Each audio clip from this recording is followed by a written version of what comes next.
here they are in no particular order. 1, 2, 3, 4, and 5. I'm not going to number these. No point in doing that. So now let's get a weight on them. All right, let's get a weight on them. I've got it set for pound and ounces. Let's take the little ones first. 1 pound, 3.5 ounces. Put that over here. Yeah, 13.6 ounces. Under a pound on that one. And this one's going to definitely be under a pound. And that one is 12.1 ounces. All less than a pound. All right, let's just get some bigger ones here. We'll start with this one, which is the next smallest after the little ones. That one is 3 pounds, 5.8 ounces. We'll start over here with number 1. That was number 5. This is number 1. It feels really heavy. 6 pounds, 15.4 ounces, so right at 7 pounds. This is my favorite color, number 2. I like that because it's different. I always like different. This is 6 pounds, 1.7 ounces. That's a good size.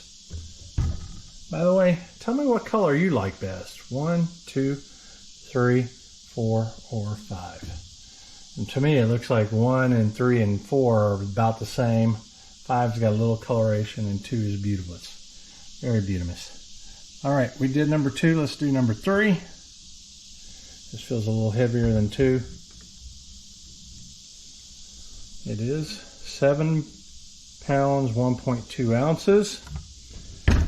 And then the big boy. Oh, goodness. Picking it up by the stem of my fingers is not the easiest. All right, that is 9 pounds, 2.1 ounces. That's a beast right there. That is the size I'd like to have. It makes a good icebox size. The other 3 back there, they're decent. And I could do with this if I bred them to be a personal melon, you know, like a quick snack. This is the big one, number 4. And yes, it is also ice cold. They all are. Put them in there last night. You saw in the video. I don't think this one's going to be ripe either. It goes to show you can't go by the tendril. The tendril was dry almost completely on all of these. That's why I always go extra. Okay, this one is the biggest one. And you can see here, even though it's not completely ripe, it's still quite ripe enough. You can see here how small the seed is. Let me see if you can see it in the camera here. I'm gonna jump behind the camera. The seed there is quite tiny compared to the others. And so this is definitely a keeper, the seed. And I will get some tiny seed melon again, excuse me, next year. I'll plant a lot of this for sure, and a few of the tiny seed ones. And eventually what I'm hoping to do is bring this down even to half this size. But this is quite good. Let me see if I can squeeze some. Get a taste test and a bricks test before I collect the seed off camera. So this is a taste.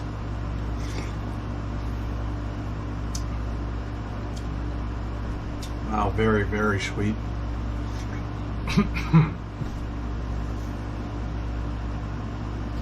It's so freaking good when it's ice cold like this.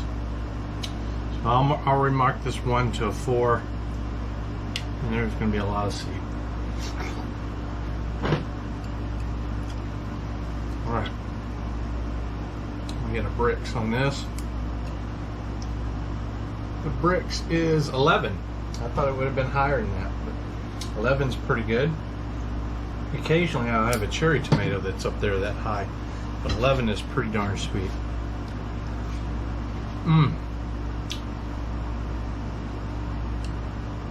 That's so good. So I'm gonna collect the seed and I'm gonna eat this whole watermelon. Anyway, we'll bring you back for the others. So I've pulled over 100 seed here from one half, and the other half, the reason why I'm doing this is because I want to be able to cut a watermelon and eat it and not worry about the seeds in it. And I noticed with the tiny seeded watermelon that I had last season, I could just eat it and I wouldn't even notice the seed. Now these are a little bigger than last year's seed, but there's a reason why seedless watermelons are sought after and being grown quite a bit these days, and that's because seeds are kind of a pain in the butt, especially the big ones that are in most melons. So what I'm going to do here is, this has got seed all in it, and this is an eat quality test. I'm just going to bite into it and just eat it without removing any seeds to see what I think of this size seed right here.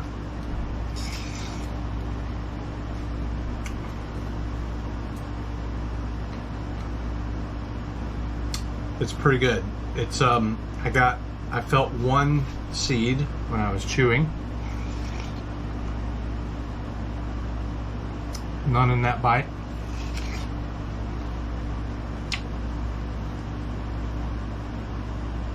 A little bit of one in that bite.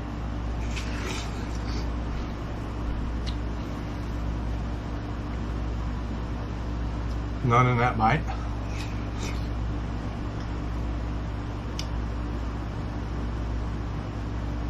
None in that bite. Now, if I chewed this like I chewed steak, yes, I'm going to taste these, but I don't think most people chew their watermelon to death, because you can take watermelon and push it against the roof of your mouth with your tongue and just kind of disintegrates, kind of like cotton candy in a way. But it's not like steak. So if I were to chew the dickens out of it, yes, I'm going to hit the seed. But the eating quality, how I would normally eat a watermelon, is what I'm after. It means some chewing. Didn't have any in that bite either. This already is a good eat. Now if I can get the seed even smaller, that's ideal to me.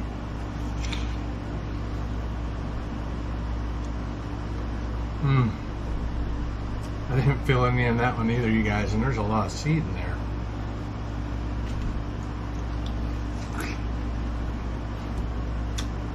I love watermelon so much.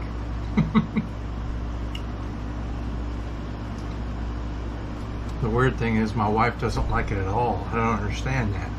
How can anybody not like watermelon? It's so good, especially when cold. Wow, that's ours. These are really too little for anything I would like to do. But if you think differently, let me know. Wow. This one doesn't even look like it has... Yeah, it does. Let me cut it open here. Very few seed.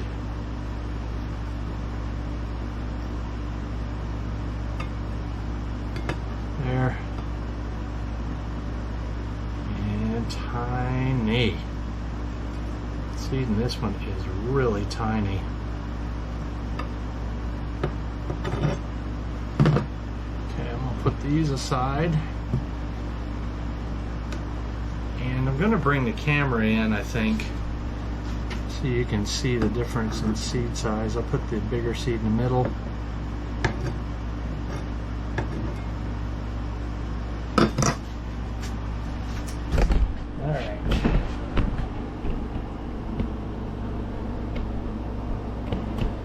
See that seed right there? See how tiny that is? Look at it compared to my fingernail. You cannot detect that when you eat a watermelon. And that may be even smaller than the other seed I had originally. Maybe not. Maybe it's about the same size. But this would be the goal in the big size watermelon. That, if I could get that, that's perfect. That's ideal. I wanted to show you the scale of this seed. Now, I got about 40 seed there. You can pause and count if you like. That is a nickel. And I could fit all 40 seed on that nickel. So what I've decided, I want to finish my thoughts here. What I've decided is to start doing control breeding. So what I think I'm going to try to do is grow out this seed over the winter and cross it with number 4. And I think 4 has got some pretty small seed already. It's got fairly good eating quality. But I think crossing it with this seed here, even though it's a small melon, will bring up some good potential. Because the primary goal has always been to get a quality eatable watermelon with very, very tiny seeds, something that's not noticeable when you bite into it. And most importantly, be able to save the seed and grow it again the next year without having to use another pollinator like you have to do with seedless watermelons. So essentially you get a seedless watermelon quality without having to go through all the trouble, and it's open pollinated so you can save it yourself. You can see the difference between the small watermelon today and the larger watermelon. And that's what it looks like now. I'm going to cross these. So the watermelon crosses, I've got one of the large seeded versions that's growing up and over here, and I'm starting to wrap it around the cage. The 2 smaller ones down there haven't reached much height yet, but sending out the tendrils. And the other larger seeded watermelon is starting to grow up.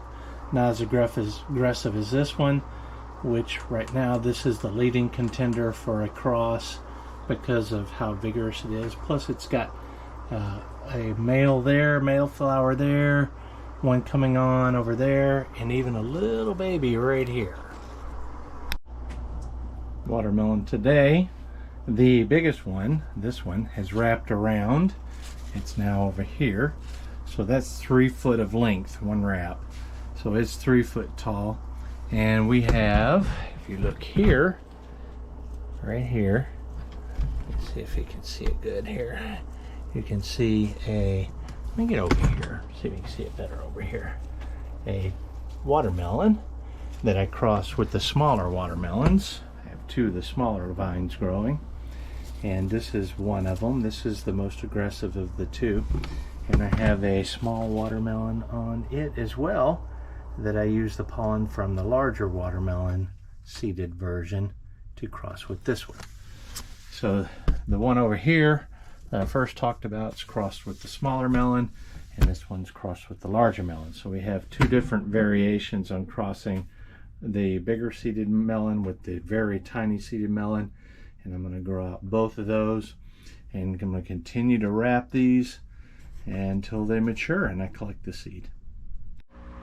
This is that crossed watermelon between the really tiny seed and the bigger one, number 4 I believe it was, in that 5 melon thing I had, but a video I had before. But anyway, this is a cross between that one, which had fairly small seed, and a really tiny seed watermelon.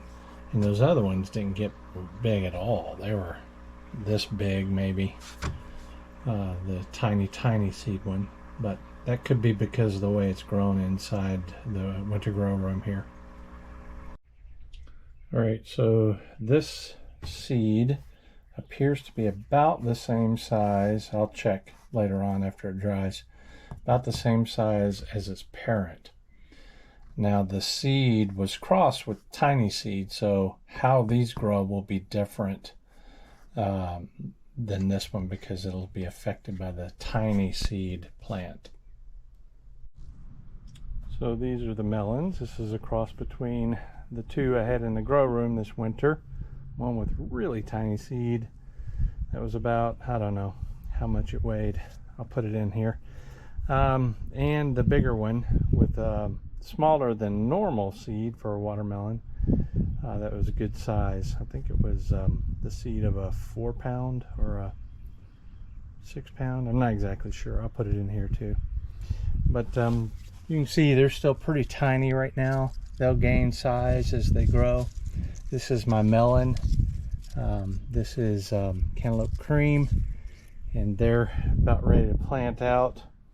And there's some squash and tomatoes for reference. All these were planted, well, the tomatoes were planted a few days before the squashes and melons, but anyway, that's what they look like for now.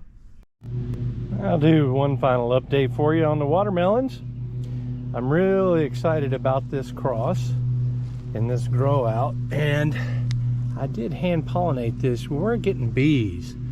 I started getting bees at my raised bed garden, a lot of them actually in the past couple days, but not so much out here yet. And that's probably because there's not a lot of yellow and just tomatoes in these watermelons and cantaloupes that are just starting to bear flowers.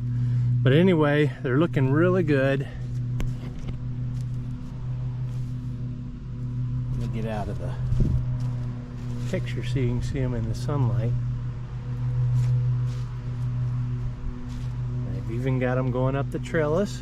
Look at this one. This one will be open tomorrow. That's a baby fruit. I have no idea what size these are going to be, the actual melons themselves, because it's a cross between the smallest seeded watermelon, which was what was it, 1 pound and 3 ounces, something like that, and the bigger one, which was 9 pounds. So there's no telling what it's going to be, but I'm hoping I'll get a good range and 1 or 2 that I can select to continue.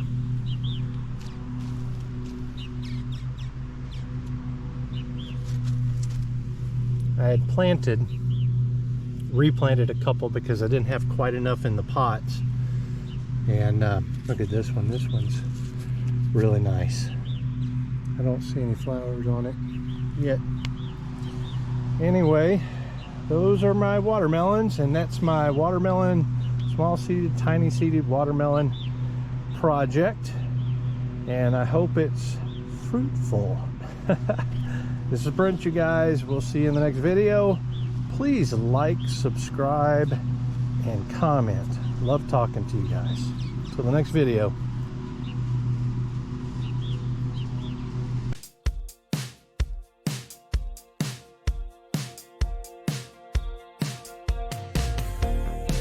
How long do we gotta stay here for people we don't know in one lines? All of the clothes are designer, fast cars, and who knows who. Yeah, I know what they wanna say.